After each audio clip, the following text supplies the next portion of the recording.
brought to you by Palvi Agrico. आता शेतीसाठी जे काही लागणार ते घरपोच मिळणार, तेही मोबाईलच्या एका क्लिकवर। जमिनीचे गैरव्यवहार करणारे कमीने त्यांना 50,000 रुपयाचा दंड। अध्यक्ष महाराज, हा 50,000 रुपयाचा दंड हा आपण कोणत्या अध्यक्ष महाराज कागावधीत आहो? $5 ट्रिलियन इकॉनॉमी मध्ये 50,000 रुपये दंड। सुधीर भाऊ, हे आपण आता जे सांगत आहात ना, हा कंपाऊंडेबल ऑफेन्स नाहीये। म्हणजे पैसे दिले आणि तो मुक्त झाला। जर का बिना परवानगी विक्री झाली असेल तर ती विक्री बाद होतेच, अधिक त्याच्यावर दंड लागतो। त्यामुळे तुम्ही जी चिंता व्यक्त करतात ती मला वाटत नाही आजपर्यंत कधीच झालं नाहीये। म्हणून मी पहिला प्रश्न 66 क मध्ये केला की 66 क मध्ये अशा किती केसेस झाल्या, आणि या केसेस झाल्यानंतर तुम्ही जसं सांगताय अध्यक्ष महाराज, तुमचा सुद्धा दिशाभूल करण्याचा प्रयत्न शासन करत असेल तर तुम्ही थांबा। कारण अशा जर जमिनी वापस असेल तर दंड करण्याची आवश्यकताच नाहीये ना। कशाला 50,000 रुपये दंड? तुम्ही सभागृहात असताना माझी दिशाभूल कोणीच करू शकत नाही। ठीक, ते दुरुस्त करून घेतो। तुमच्यावर माझं मनापासून प्रेम आहे। तुम्ही परमनंट शेकडो वर्ष अध्यक्ष राहावं ही माझी इच्छा आहे। आणि अध्यक्ष महाराज, दुसरा याच्यामध्ये 66 ख मध्ये मंत्री महोदय तुम्ही सांगितलं की एक वर्षापर्यंत असू शकेल अशा साध्या कारावासाची शिक्षा होईल किंवा 50,000 रुपयापर्यंत असू शकेल इतक्या द्रव्यदंडाची शिक्षा होईल किंवा दोन्ही शिक्षा होईल। अध्यक्ष महाराज, पहिली गोष्ट मी तुमच्या लक्षात आणून देतोय, महाराष्ट्राच्या विविध कोर्टामध्ये 56 लक्ष केसेस पेंडिंग आहे। हायकोर्टामध्ये 5,09,000 केसेस पेंडिंग आहे। या पेंडिंग केसेस मध्ये तुम्ही न्याय देऊ शकाल का?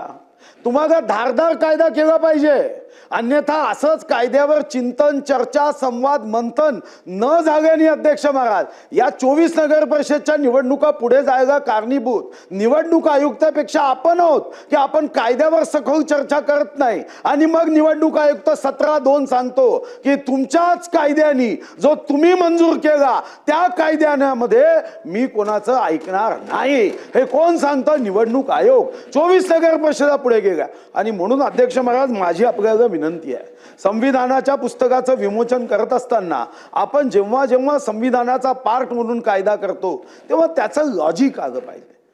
आपण वकील साहेब आहेत, वकील आहात, एक चांगला वकील राज्याच्या न्याय व्यवस्थेने मुकला मंत्री झालात, पण आपण त्या अभ्यासाचा अनुभव याच्यात जर केला नाही। आता मी जो प्रश्न विचारला की तुम्ही हॉस्पिटल्समध्ये जे तुम्ही म्हणत आहात की 66 ख याच्यामध्ये तुम्ही ठीक आहे ना वाढवाल, मोठ्या हॉस्पिटलचं तुम्ही काय बिघडवणार आहात? कारण या मोठ्या हॉस्पिटलमध्ये जाणारे तुम्ही आम्हीच आहोत। आमचे संबंध त्या डायरेक्टरशी असतात। आपल्यापैकी एखादा दुखादा अपवाद सोडला तर कोण सामान्य रुग्णालयात जाणार आहे? मग या हॉस्पिटलला तुम्ही दंड करायला जाल तर मीच फोन करेन, आशिषजी असा मत करू। आणि म्हणून दंड असा करा की ज्या दंडाने खरंच जरब बसली पाहिजे। म्हणजे आपण जो जरब बसवण्याची भाषा या उद्देश व कारणामध्ये देत आहात याच्यानी कोणत्याही पद्धतीची जरब बसू शकत नाही। मानसिक समाधान होऊ शकते की आपण काहीतरी करतो आहे म्हणून मानसिक समाधान होऊ शकेल, पण यातून मी विश्वासाने सांगतो, या अगोदरही 25,000 दंड होता, 20,000 दंड होता। जर तुम्ही सचिवांकडून आकडे घ्या की इतक्या वर्षामध्ये किती लोकांना दंड झाला, कोर्टामध्ये किती केसेस पेंडिंग आहे, कोर्टामध्ये आतापर्यंत शिक्षा किती झाली, साधी शिक्षा आहे त्याला तिथं खडी फोडायची नाही आहे, पण महाराष्ट्रामध्ये मग 10 तरी केसेस दाखवा की ज्यामध्ये ही झाली।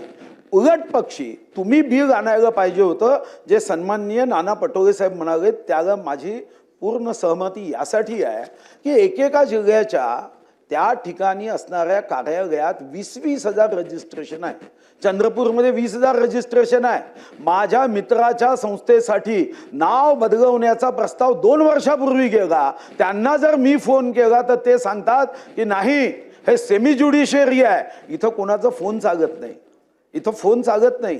आणि कितीतरी लोकांची नावं बदलल्या जात नाही।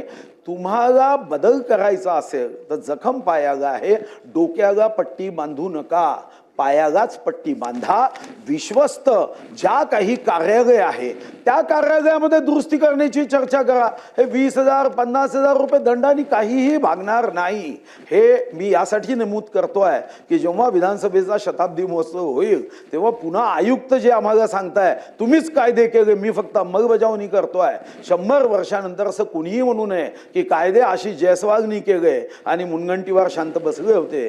असं होऊ नये. आणि अध्यक्ष महाराज, म्हणून मी माझं मत मांडलं की यामधले कायदे करायचे असेल तर किंवा हा शब्द काढा ना, का नाही काढत?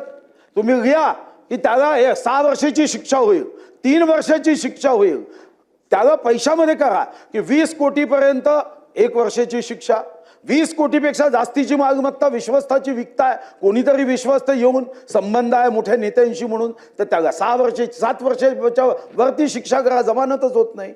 तुम्ही 7 वर्षाच्या वरची करा ना जर एवढी चिंता आहे तर, 7च्या वर.